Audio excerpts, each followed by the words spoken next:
Sir నాకు ఒక్కటే విషయం చెప్తా సార్, ఎవరో వైజాగ్లో చనిపోతేనో లేకపోతే చనిపోతున్నారంటేనో, లేదంటే విజయవాడలో చనిపోతున్నట్టు ఒక పెద్ద ఆవిడ అంటేనో, లేదంటే చిరంజీవి గారి ఫ్యాన్స్ మన నూర్బాయ్ లాంటి వాళ్ళు, లేదంటే కళ్యాణ్ గారి ఫ్యాన్స్ మన ఎవరో అంటేనే వాళ్ళందరికీ నేను వెళ్ళి పర్సనల్ సార్ ఇక్కడి నుంచి విజయవాడ వెళ్ళాను సార్ ఎవరినో కలవటానికి, ఒక లేడీని, ఒక వైజాగ్ వెళ్ళాను ఇక్కడ నుంచి ఎక్కడో ఉప్పలు ఉంటే ఎక్కడో దాటుంటే అక్కడికో వెళ్ళాను. అలాంటిది నా ఓన్ ఫ్యాన్స్, నాకు నా ఫ్యాన్స్ అంటే ఎంత ఇష్టం మీ అందరికీ తెలుసు.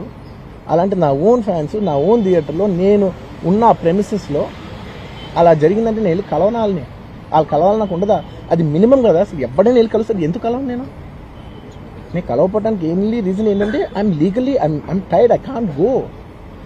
అంత మాత్రం నేను స్పందించలేదు అని అంటానికి కూడా లేదు. సో నాకు ఏం చేయాలో తెలియక నెక్స్ట్ డే సరే వాసు మనం వెళ్ళకపోతే బాగోదు, ఏం చేయాలో తెలియక అప్పటికప్పుడు ఒక వీడియో పెట్టాను. ఎందుకంటే నేను కూడా షాక్లో ఉన్నా, జెన్యున్లీ నేను కూడా షాక్లో ఉన్నా. అరే ఇలా అయింది ఏంటి, ఎటు కాకుండా హాఫ్ ఆఫ్గా ఉన్నాను నేను జెన్యున్ చెప్పా, హాఫ్ ఆఫ్ ఉన్నాను నేను. ఇప్పుడు కూడా కొంచెం హాఫ్ ఆఫ్గానే ఉన్నాను నేను. నాకు తెలుస్తుంది నేను కరెక్ట్గా సెంటర్డ్గా లేను, కొంచెం ఆఫ్లోనే నాకు తెలుస్తుంది.